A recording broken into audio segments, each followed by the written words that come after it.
Hello Bray, balik lagi di Singkat Cerita. Apa kabar nih kalian semua? Tahun baru pastinya semangat baru ya. Kali ini Singkat Cerita bakal coba bergeser dulu dari film barat dan coba membahas salah satu film terbaik Korea yang judulnya Extreme Job. Sebuah film aksi detektif memukau yang dibalut dengan unsur kuliner di dalamnya. Menarik ya? Dan gak usah lama-lama, ayo langsung aja kita masuk ke filmnya.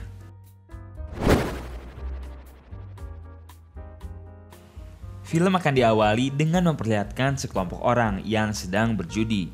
Lalu tak lama kemudian datang seorang agen wanita dengan cara yang cukup kocak. Dan ternyata agen tersebut tidaklah datang sendirian, melainkan bersama rekan-rekan timnya. Tujuan mereka menyergap ialah untuk menangkap sang pecandu narkoba. Ini orangnya. Namun ketika hendak ditangkap, si pecandu ini malah terbang bos. Diikuti oleh agen lainnya.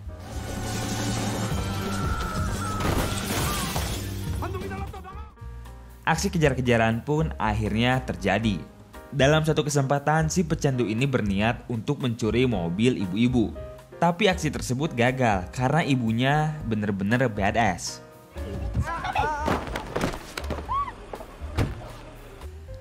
Setelah saling bengong-bengongan, kejar-kejaran kembali terjadi. Dan akhirnya si pecandu ini bisa diberhentikan sama Bis Damri, alias nih orang ketabrak Bray.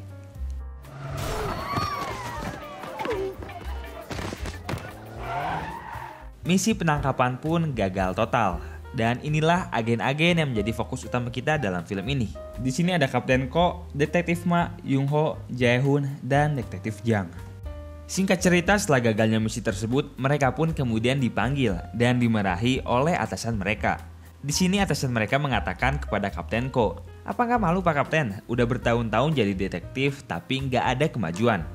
Yang mana hal ini tentu sangat membuat Kapten Ko merasa risih dan kecewa. Selain itu, kegagalan ini pun kemudian menyebabkan mereka akhirnya saling bertengkar satu sama lain. Nah, selagi berantem, Kapten Ko ini gak sengaja bertemu dengan Choi.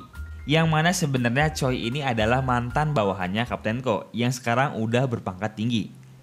Melihat hal ini, tentu Kapten Ko merasa segan sambil merasa iri di hatinya. Setelah momen tersebut, Kapten Ko kemudian makan bareng sama si Choi ini. Nah, di sini mereka kemudian membicarakan pengedar narkoba kelas kakap yang sedang berkeliaran di Korea. Pengedar tersebut bernama Mubae. Nah, di sini Choi pun kemudian meminta satu permintaan kepada Kapten Ko, yaitu untuk menangkap Mubae. Singkat cerita, akhirnya misi perburuan pun dimulai. Hari-hari awal penyamaran dilakukan oleh Jae-hoon. Dengan berbagai kostum, ia kemudian berkeliaran di sekitaran markas para pengedar. Namun sayangnya hal tersebut tidaklah membuahkan hasil sama sekali. Hingga akhirnya mereka putus asa dan malah makan ayam di restoran seberang. Siang, sore, dan malam mereka lalui tanpa adanya hasil sama sekali. Sampai-sampai pertengkaran pun terjadi di antara mereka.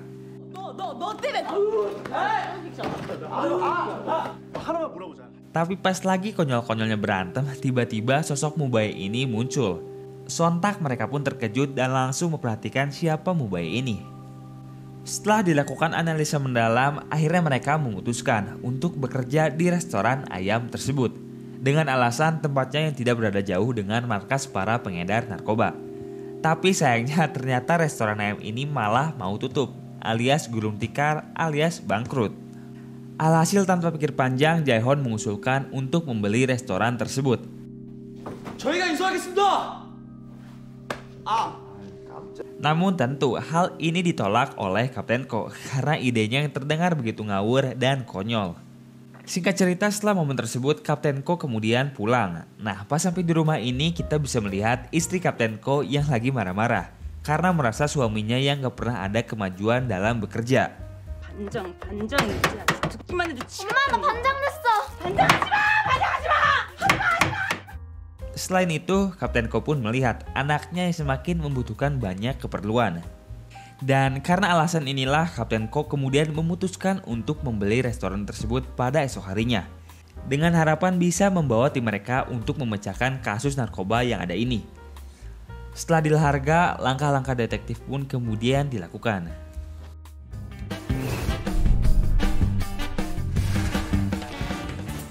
Tapi sayangnya tiap kali mereka sedang bekerja malah selalu datang pelanggan, yang tentunya ini mengganggu pekerjaan mereka.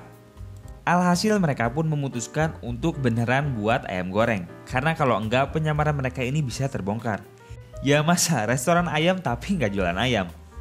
Dan di sini keputusan pun kemudian dibuat. Semua orang disuruh untuk buat ayam goreng. Setelah beres masak, satu persatu ayam pun kemudian dicoba. Hingga akhirnya diputuskan satu ayam goreng yang terbaik. Yaitu ayam goreng buatannya Detektif Ma. 말도 안 돼. 그거 미쳤구나. 응? Dan tak lama kemudian pelanggan pertama kemudian datang. Dengan resep ayam yang telah diciptakan sebelumnya, ayam goreng pun akhirnya dibuat. Lalu pas dicoba nih, ternyata ayam gorengnya enak bray. 오, 존맛. 대박.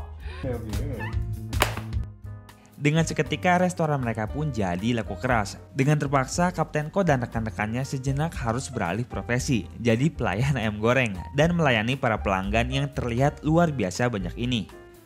Lalu pada malam harinya ketika Kapten Ko pulang, istrinya ini dibuat terkejut karena dibelikan sebuah tas Gucci dengan berisikan banyak uang di dalamnya.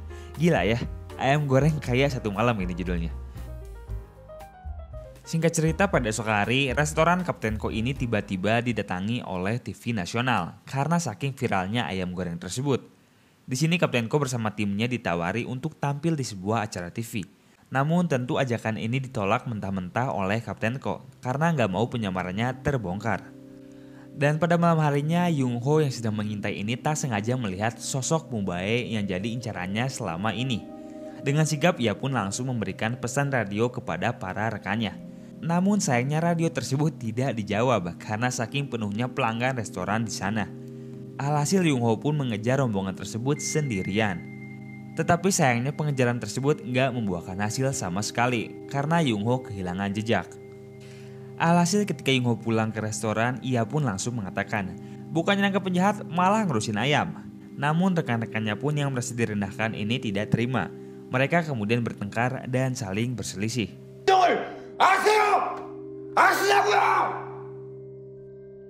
Dan pada esok harinya mereka pun memutuskan untuk menaikkan harga ayam mereka. Niatnya sih biar nggak ada pelanggan yang mau beli. Tapi ternyata restoran mereka malah makin ramai. Ya terpaksa Kapten Ko dan timnya pun harus melayani para pelanggan ini. Hai minasamā, kochira he douzo. 이라시아이마세. Singkat cerita pada malam hari, ayam mereka pun ternyata dipesan oleh para pengedar narkoba yang ada di rumah seberang. Dan tentu ini menjadi kesempatan emas bagi Kapten Ko dan timnya untuk bisa mencari tahu lebih dalam tentang siapa Mubae ini. Dan tak lama kemudian pesanan pun jadi lalu diantarkan. Namun ketika sampai tempatnya, ternyata para pengedar tersebut telah pindah tempat dan hanya menyisakan satu ibu-ibu saja. Mengetahui hal ini, tentu Kapten Ko dan para rekan timnya pun merasa kecewa dan putus asa. Karena ini berarti perjuangan mereka jualan ayam selama ini menjadi sia-sia. Pada malam harinya, Kapten Ko bersama istrinya pun sedikit berbincang. Dan di sini istri Kapten Ko meminta kepada suaminya untuk keluar dari kepolisian. Karena melihat dirinya yang tidak ada perkembangan sama sekali. Setelah sedikit berunding, Kapten Ko kemudian menangis terseduh-seduh karena merasa dirinya ini tidak berguna sama sekali. 아니야. 괜찮아.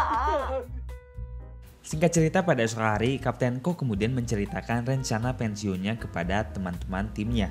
Tentu hal ini membuat mereka merasa sedih dan kecewa. Namun tak lama kemudian tiba-tiba datang seorang pengusaha dengan jas yang sangat gagah. Dan usut punya usut, orang ini ternyata adalah utusannya Mubae. Damn. Jadi diceritakan bahwa pengusaha ini ingin membuka puluhan cabang restoran di tempat-tempat lainnya. Pada awalnya Kapten Ko dan timnya menolak tawaran ini. Tapi pas diliatin uang yang segepok banyaknya, tentu mereka pun gak bisa nolak dan langsung menyetujui tawaran tersebut. Alhasil restoran Kapten Ko kemudian kembali dibuka dengan berbagai puluhan cabang lainnya. Namun usut punya usut, ternyata pembukaan cabang ini hanya semata untuk dijadikan tempat pengedaran narkoba aja. Yang mana hal ini tidak diketahui oleh Kapten Ko sama sekali. Di tempat lain, Mubae pun makin meluaskan link narkobanya ke pasar yang lebih luas. Kali ini ia datang ke sebuah tempat bersama asisten wanitanya yang jago gulat. Berpindah ke tempat lain, kita diperlihatkan salah satu keadaan di restoran cabang Kapten Ko. Nah, di sini pelanggan mereka merasa keanehan karena ayam yang dipesan ini nggak datang-datang. Lalu pas dicek, ternyata si koki badut ini lagi males-malesan. Alhasil keributan antara dua pegawai ini terjadi yang menyebabkan semua orang di sana ketakutan lalu kabur. Dan tanpa disangka, kejadian ini pun ternyata langsung menjadi viral. Hal ini tentu menjadikan restoran Kapten Ko tercoreng namanya. Dengan seketika, Kapten Ko dan timnya pun langsung menyelidiki kasus ini. Dan ketika dilihat-lihat, ternyata ada sebuah kejanggalan, yaitu makanan mereka selalu dipesan antar dalam jumlah banyak. Namun anehnya ketika sampai, makanan tersebut langsung dibuang. Singkat cerita, mereka pun langsung menelusuri apa yang sebenarnya terjadi.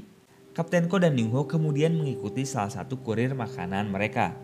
Dan ketika dilihat, salah satu pembelinya ternyata merupakan pecandu narkoba. Dari sini dapat diambil kesimpulan bahwa ternyata restoran mereka telah dijadikan topeng untuk pengedaran barang-barang terlarang ini. Di tempat lain, detektif Ma pun sedang mengawasi pegawai mereka yang terlihat malas-malasan. Di sini para pegawai ini kemudian membicarakan mengenai narkoba dan pengedarannya menggunakan bahasa Cina. Dan ternyata detektif Ma ini bisa bahasa Cina. Dengan seketika para pegawai pun terkejut. Alhasil pertengkaran pun terjadi dengan detektif Ma yang berakhir tumbang.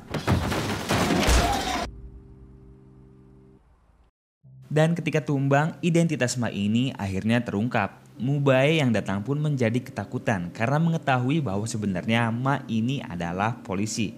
Sontak semua pengedar tersebut pun menjadi panik gak karuan.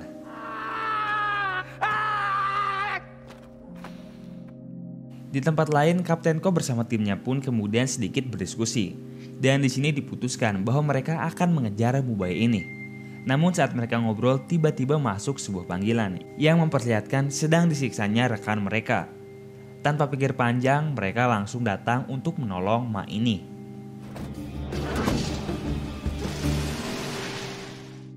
Sementara itu di tempat lain diperlihatkan Ma yang sedang terikat di sebuah kursi.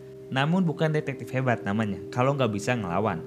Di sini Ma akhirnya bisa lepas dari ikatan tersebut dan langsung menghajar semua musuh-musuh di sana hingga tumbang.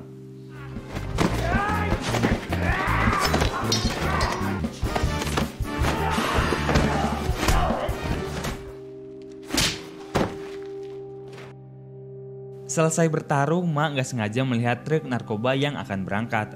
Tanpa pikir panjang, Ma pun langsung naik ke truk tersebut. Hingga akhirnya ia pun tiba di sebuah pelabuhan. Yang mana pelabuhan tersebut kemudian dijadikan tempat transaksi para pengedar besar Korea. Yaitu Mubae dengan Taechang. 그럼 애들 칼 찼어? 당근 빠따지 시뱅아. 다행이네. 우린 총 찼어. 총도 있어 이 개새끼야. Namun dengan ide brilian yang dimiliki Ma, ia pun kemudian membunyikan suara sirene polisi dari HP-nya. Yang mana hal ini lantas membuat para pengedar tersebut seperti teradu domba dan langsung tawuran satu sama lain.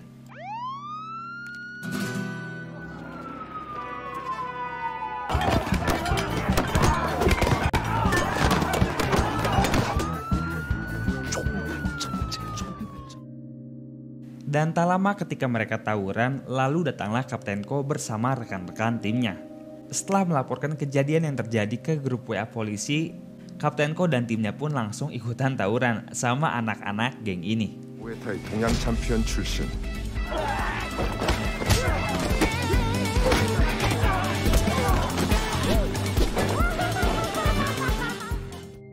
Melihat suasana yang memburuk, Mubae pun memutuskan untuk kabur dari sana. Namun tentunya hal ini tidak dibiarkan begitu saja.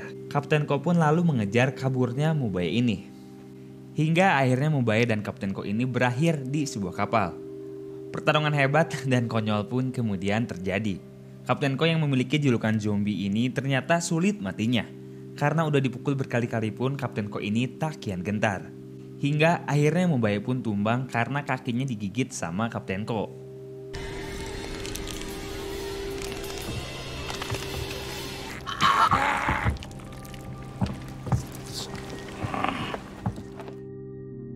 Setelah berjuang dengan keras, polisi dan ambulan pun kemudian datang. Dan para pengedar yang menjadi incaran mereka selama ini akhirnya bisa tertangkap. Pada momen akhir, kita kemudian dilihatin Kapten Ko dan timnya yang naik pangkat sekaligus mendapat gelar kehormatan karena usahanya yang begitu hebat. Dan inilah Extreme Job.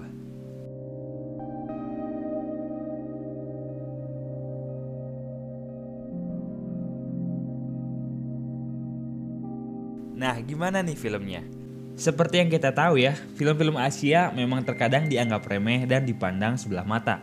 Tapi hal tersebut dapat terbantahkan dengan hasil ciamik yang ditunjukkan dalam film Extreme Job. Konsep cerita yang fresh dan berbeda dari film-film Hollywood biasanya menjadikan film ini sangatlah sayang jika kita lewati. Apalagi kalau mengingat ada unsur kuliner yang dipadukan dengan action-action memukau. Menjadi suatu kombinasi yang sangat baru dan sangat jarang ditunjukkan dalam film action. Dan seperti biasa, terima kasih buat kalian yang udah nonton. Jangan lupa like dan subscribe. Sampai di sini aja ya, kita jumpa di lain waktu. See ya!